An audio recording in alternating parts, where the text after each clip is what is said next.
नमस्कार. मी नीलाक्षी काळे-सालके, संस्थापिका मातृगंध पुणे. मराठी भाषेला अभिजात भाषेचा दर्जा मिळाला त्याकरिता प्रत्येक मराठी प्रेमीचं मनापासून अभिनंदन. साप्ताहिक विवेक मुंबई यातील डॉक्टर अर्चना कुर्तडकर लिखित अभिजातता अधोरेखित आता आपली जबाबदारी हा लेख या अनुषंगानं आपल्यापर्यंत घेऊन येत आहे. अभिजातता अधोरेखित आता आपली जबाबदारी. मराठी भाषेला अनेकविध बहुमान मिळतील. त्यासाठी आपल्या भाषेचा अभिमान बाळगून आपल्याला सतत सतर्क राहून भाषेचा उपयोग करावा लागणार आहे. ही सगळी प्रक्रिया दीर्घकालीन तरी अतिशय संथपणे चालणारी आहे. भाषेचं हे संथ तरी प्रवाही असणं हेच खरं तिचं सौंदर्य आहे आणि तिचं हे प्रवाही पण वाढवायची जबाबदारी आपली आहे. त्या जबाबदारीकडे सकारात्मकतेनं पाहिलं पाहिजे. त्यासाठीचे काही प्रयत्न व्यक्तिगत पातळीवर, काही प्रयत्न सामाजिक पातळीवर, काही प्रयत्न शासकीय पातळीवर केले तर अभिजाततेच्या वलयामागची जबाबदारी ही वृक्ष न वाटता तो जनांचा प्रवाह होईल आणि आपल्याला भाषिकदृष्ट्या अधिक समृद्ध होता येईल. घटस्थापनेच्या दिवशी आणि दिवाळीच्या अगदी तोंडावर आपली मातृभाषा, आपली मराठी भाषा अभिजात झाली आणि आपण सगळे आनंदी झालो. खरं तर दसरा दिवाळीच झाली आपल्या अस्मितेची. आपल्याला मराठी भाषा आपली मातृभाषा म्हणून खूप खूप अभिमानाची वाटते आणि हा अभिमान आपण मिरवतही असतो. त्या आपल्या भाषेला अभिजाततेचं एक वलयही आता लाभलेलं आहे. या वलयाची एक नवी अस्मिता आपल्या मनात उभी राहणार आणि एक नवाच जोश आपल्यात संचारणार. म्हणजे आपण काय करणार? तर आपण 3 ऑक्टोबर हा मराठी अभिजात भाषा गौरव दिन म्हणून साजरा करणार आणि आपल्या एका उपक्रमात, एका फेसबुक पोस्टमध्ये, व्हॉट्सॲप स्टेटसमध्ये वाढ होणार आणि आपण कृतकृत्य होणार आणि एक दिवस आपला अभिमान मिरवणार. पण त्यापुढे काय? असा प्रश्न सध्या जोरात आहे. तो जोरात असण्यामागे आपल्याला काय करता येईल या विचाराचा असलेला अभाव असं कारण असण्याची दाट शक्यता आहे. आपल्याला जिवंत, खळाळत्या, प्रवाही आणि परिवर्तनशील भाषेला अभिजाततेचा दर्जा मिळणं फारच सुखद आहे. आपण अनेकदा विविध प्रसंगांच्या निमित्ताने जेव्हा आपल्या या जिवंत भाषेला अनेकदा ती मृत होणार अशी शापवाणी देत असतो, त्या शापवाणी मागे भाषेसंदर्भातली आपली उदासीनता दडलेली असते. हे वेगळं सांगण्याची गरज नाही. एकीकडे आपण मराठी ही ज्ञानभाषा झाली पाहिजे असा धोशा लावला आहे आणि दुसरीकडे ती मृत कशी होईल यासाठी हेतू पुरस्सर तसं वर्तनही करतो आहोत. आपला भाषेसंदर्भातला हा विरोधाभास लक्षात घेतला की मुकुंदराज, ज्ञानेश्वरादी संतांनी त्या काळात भाषा संघर्ष ऐरणीवर का आणला याचा प्रत्यय येतो. तो भाषा संघर्ष त्यांनी फक्त ऐरणीवर आणला नाही तर भाषा ज्ञानभाषा होण्यासाठीचा लढाही दिला. तो लढा देताना मुकुंदराज विवेक सिंधू या आपल्या तत्वज्ञानात्मक ग्रंथात म्हणतात, जया नाही शास्त्र प्रतीती, जे नेणती कर्म मुद्रेची स्थिती, तया लागी मराठी या युक्ती, केली ग्रंथरचना.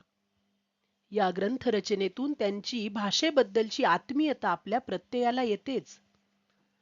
ही प्रतीती सामान्य जनांना येत असतानाच ज्ञानेश्वरांनी माझा मराठाची बोल कौतुके म्हणत अमृतातेही पैजा जिंकण्याची दुर्दम्य इच्छाशक्ती बाळगून ऐसी अक्षरे रसिके मेळविन असा आशावाद निर्माण करण्यात आणि मराठीला ज्ञानभाषा करण्यात मोठाच हातभार लावला.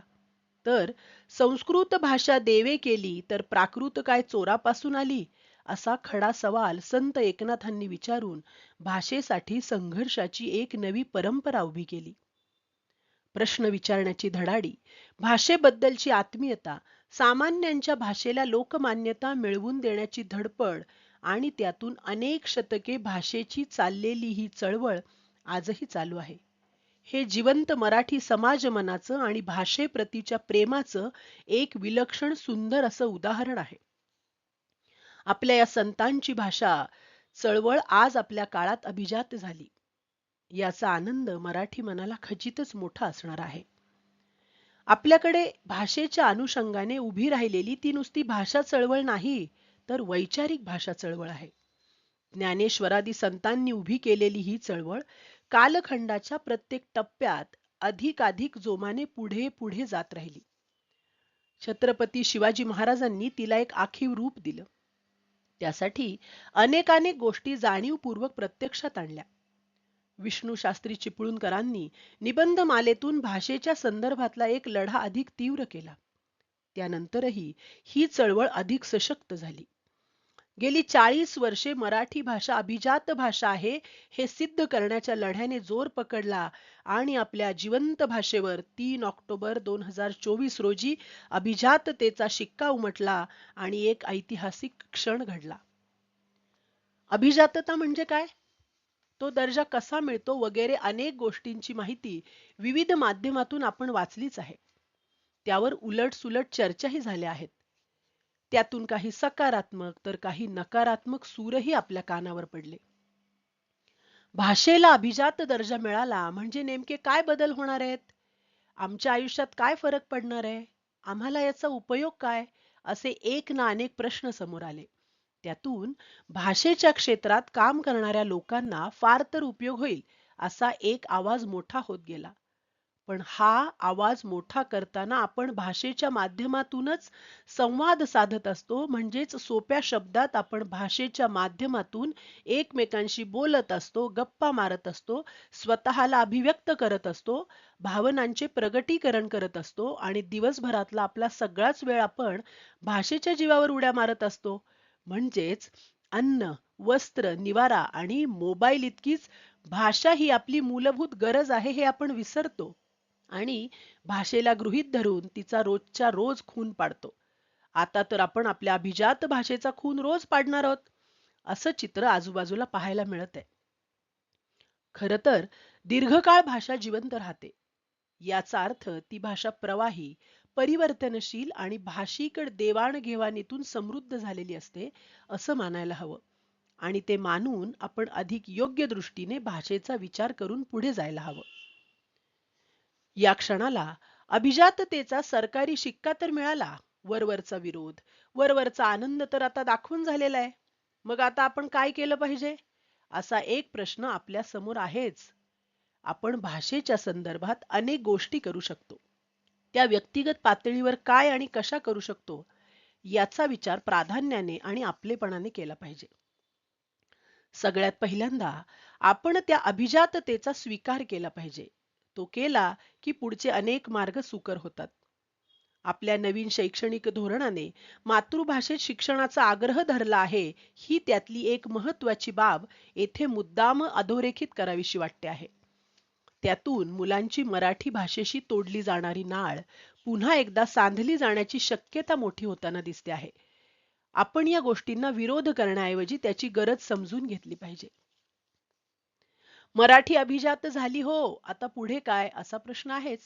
शासकीय पातळीवर मिळत जाणारी अनुदाने हा एका विशिष्ट गटापुरता मर्यादित राहणारा विषय असला तरी प्रत्येक व्यक्तीने या अभिजाततेत जबाबदारीने भर घातली पाहिजे. ती भर घालताना काही गोष्टी आपल्याला व्यक्तिगत पातळीवर करता येतील. मुलांपासून सुरुवात केली तर आजकाल मुलं इतर भाषा शिकतात. त्यातल्या गोष्टी, कविता वाचतात. त्या वाचलेल्या गोष्टी, कवितांचा अनुवाद, भाषांतर त्यांनी केलं तर भाषेचे अभ्यासक तयार होतील. महाविद्यालयीन पातळीवरही यासाठी वेगवेगळे प्रकल्प मुलांना देता येतील. आपल्या भाषेतलं साहित्य दुसऱ्या भाषेतही मुलांना अनुवादित करण्यासाठी प्रोत्साहन देता येईल. यामुळे आपल्या भाषेत अनेक नवीन शब्द, नवीन संकल्पना येतील. आपल्याकडचे शब्द, संकल्पना दुसऱ्या भाषेत जातील आणि भाषा एक पाऊल अधिक पुढे जाईल. यातून मुलांना अनुवादाचं तंत्र आणि भाषेला समृद्धतेचा मंत्र मिळेल. आपण रोजच मराठीतून बोलत असतो, पण ते अधिक सजगपणे बोललो तर त्याचा अधिक फायदा होईल. म्हणजे उदाहरणार्थ बघा, माझी मुलगी आज स्कूलला गेली नाही असं बोलण्याऐवजी माझी मुलगी आज शाळेत गेली नाही असं बोललं तर ते अधिक योग्य असेल ना. ज्या शब्दांना आपल्याकडे प्रतिशब्द प्रचलित आहेत त्या शब्दांचा वापर आपण जाणीवपूर्वक आणि सजगतेनं केला पाहिजे. जे शब्द, ज्या संकल्पना आपण परकीय भाषेतून घेतलेल्या आहेत त्या तशाच वापराव्यात, त्यातून भाषा समृद्ध होईल याकडे लक्ष द्यावे. साध्या सोप्या शुद्ध लेखनाच्या नियमांकडे लक्ष द्यावे. त्यातून आपल्याला लेखनातील अचूकता कशी साधता येईल हेही पाहावे. निवेदन, सूत्रसंचालनाच्या स्पर्धाही घेता येतील. त्यातून भाषेकडे पाहण्याचा एक नवा दृष्टिकोन मिळेल. विविध कार्यक्रमांच्या संहिता लेखनासाठी उपयुक्त ठरतील अशा कार्यशाळा घेता येतील. मराठी भाषेला अभिजाततेचा दर्जा मिळाला आणि वर्षानुवर्षे सुरू असलेला बोली विरुद्ध प्रमाण भाषेचा वाद पुन्हा उफाळून वर आला. इथे एक गोष्ट लक्षात घेतली पाहिजे की बोली भाषेत असलेल्या वैविध्यामुळे देखील आपल्या भाषेला हा दर्जा मिळालेला आहे. आता बोली भाषांचं संवर्धन करण्यासाठी आपण व्यक्तिगत पातळीवर प्रयत्न करतो का, याचा विचारही झाला पाहिजे. खरं तर प्रत्येक कुटुंबाला कोणत्या तरी एका बोली भाषेची पार्श्वभूमी असते. या कुटुंबातल्या शब्दांच्या अर्थासकट नोंदी करणे आणि त्या सोशल मीडियावर देणे, आपल्या बोलीभाषेत लेखन करणे, त्याची पुस्तके प्रकाशित करणे वगैरे गोष्टी आपल्याला जाणीवपूर्वक करायला लागणार आहे, कारण आपल्या भाषेतलं साहित्य आता इतर भाषांमध्ये अनुवादित होणार आहे. अशा काही गोष्टी आपण जाणीवपूर्वक केल्या तर आपल्याला काही भाषेच्या मृतावस्थेवर बोलण्याची गरज उरेल असं वाटत नाही. खरं तर यापुढच्या काळात मराठी भाषेला असे अनेकविध बहुमान मिळतील. त्यासाठी आपल्या भाषेचा अभिमान बाळगून आपल्याला सतत सतर्क राहून भाषेचा उपयोग करावा लागणार आहे. ही सगळी प्रक्रिया दीर्घकालीन तरी अतिशय संथपणे चालणारी आहे. त्यात पी हळद आणि हो गोरी असा उतावळेपणा करून चालणार नाही. भाषेचं हे संथ तरी प्रवाही असणं हेच खरं तिचं सौंदर्य आहे आणि तिचं हे प्रवाही पण वाढवायची जबाबदारी आपली आहे. त्या जबाबदारीकडे सकारात्मकतेनं पाहिलं पाहिजे. त्यासाठीचे काही प्रयत्न व्यक्तिगत पातळीवर, काही प्रयत्न सामाजिक पातळीवर, काही प्रयत्न शासकीय पातळीवर केले तर अभिजाततेच्या वलयामागची जबाबदारी ही वृक्ष न वाटता तो जनांचा प्रवाह होईल आणि आपल्याला भाषिकदृष्ट्या अधिक समृद्ध होता येईल. पण या सगळ्यासाठी आपल्याला गरज आहे ती संयमाची आणि सकारात्मक प्रयत्नांची. धन्यवाद.